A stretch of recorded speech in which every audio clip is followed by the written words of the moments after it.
वैसे ये film toxic father son relationship पे बेस्ड थी, पर अनफॉर्चुनेटली वांगा चड्ढी की क्वालिटी और रंग, स्पेशली इंजीनियर्ड गन और डर्टी जोक्स के फन में इतना उलझ के रह गए कि कुछ सूझा ही नहीं।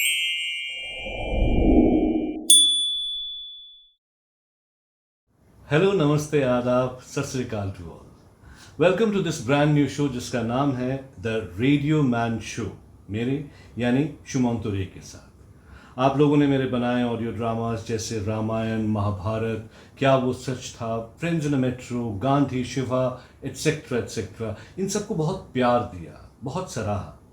दिल से थैंक यू फॉर दैट। पर वो सब फिक्शंस थे, ये वाला असली है। I mean in this show you will get to know me better, क्योंकि यहां हम कुछ अलग करने जा रहे हैं।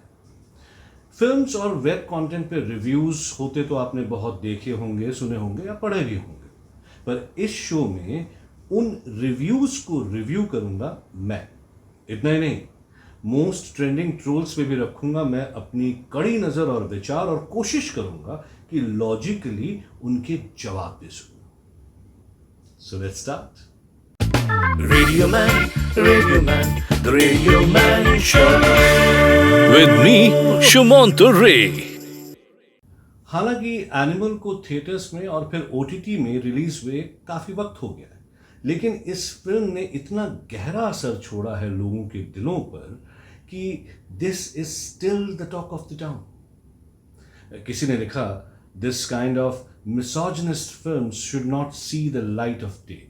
तो किसी ने कहा कि ऐसी फिल्में समाज को बिगाड़ रही हैं। वेल, वो कहते हैं ना कि फिल्में समाज का आईना होते हैं।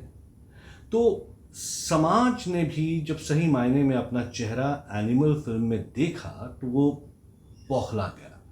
ये मिसोजिनी हमारी सोसाइटी का वो कड़वा सच है जो किसी को पीना गवारा नहीं। मेरे हिसाब से फिल्म कुछ 1 घंटा एक्स्ट्रा थी जिसे एडिट किया जा सकता था। कुछ सीन्स बिल्कुल ही अननेसेसरी थे जिनका कहानी से कोई लेना देना ही नहीं था। डर, अंजाम, डॉन जैसी अनगिनत एंटी हीरो फिल्में पहले भी बन चुकी है, कोई नई बात नहीं है, लेकिन उन फिल्मों में हीरो नेगेटिव होते हुए भी ऑडियंस से किसी ना किसी बात पे कनेक्ट कर ही जाता था। कुछ ऐसी क्वालिटीज उन किरदारों में होती थी, ऐसी जो कि ऑडियंस से सिंपैथी या फिर एम्पैथी ले पाए। पर एनिमल में डायरेक्टर वांगा ने ठान ली थी कि वो अपने हीरो को इतना वल्गर और लीचड़ बनाएगा कि उससे घिन आने लगे। फिल्म तो चलिए फिल्म है, कभी अच्छी लगती है तो कभी बुरी। मेरी दिक्कत वांगा भाई से है। Man, learn to take criticism. No, you are not the best director of the world. Don't behave entitled. Problem मुझे इस बात से भी है कि एनिमल अगर इतनी ही बुरी फिल्म है तो फिर वो एक मेगा हिट कैसे बन सकती है? That's the dark truth of our so called conscious society.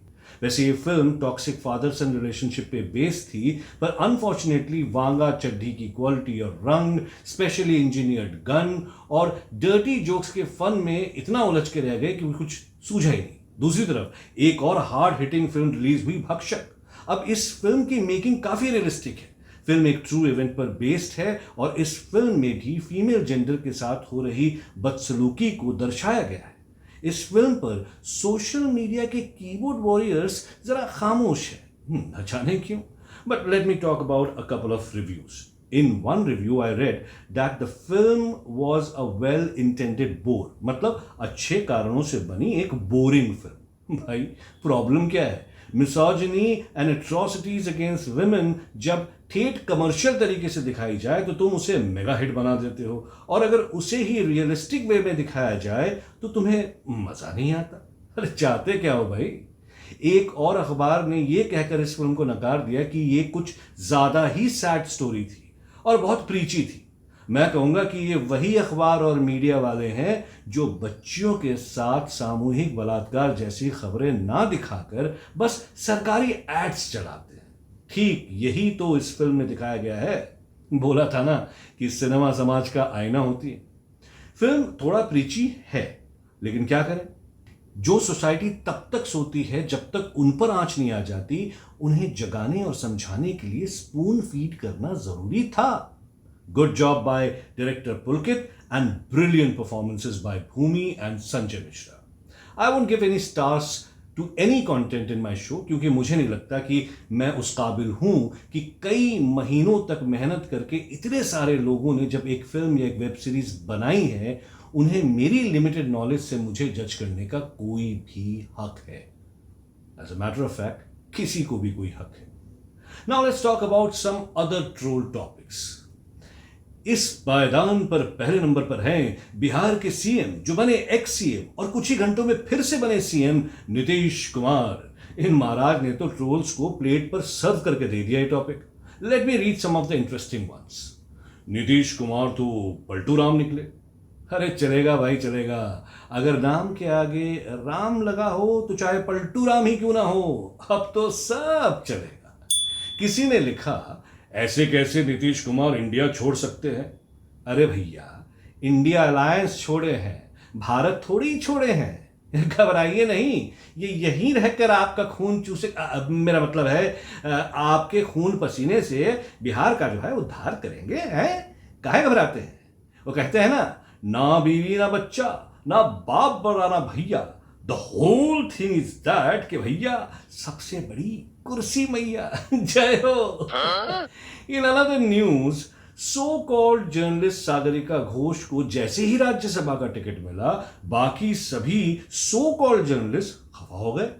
भाई उन्होंने कहा, Sagarika Ghosh, you might have forgotten that you promised not to join any political party ever in your life. Now see, जैसे ही उन्होंने इस प्रॉमिस को तोड़ा, वो एक पॉलिटिशियन बनने के लिए क्वालिफाई कर गई, है कि नहीं? अरे दैट्स व्हाट पॉलिटिशियंस डू। पर मुझे लगता है कि बाकी सो कॉल्ड जर्नलिस्ट को इसलिए ज्यादा बुरा लग रहा है कि उन्हें अपनी पार्टी से अब तक टिकट नहीं मिला। एनीवेज, तो चलिए, it's time for me to go now. मैं फिर से आपसे मिलूंगा द रेडियो मैन शो के अगले एपिसोड में। आप इस शो के नए एपिसोड सुन सकते हैं every Monday on Spotify and other major podcast channels. इसके अलावा यूट्यूब पे तो आप देख ही रहे हैं, तो प्लीज अभी इस चैनल को सब्सक्राइब कीजिए, इस वीडियो को लाइक कीजिए, और अगर अच्छा लगे तो शेयर कीजिए। और हाँ, हर मंडे ट्यून इन करना मत भूलिएगा। चाओ।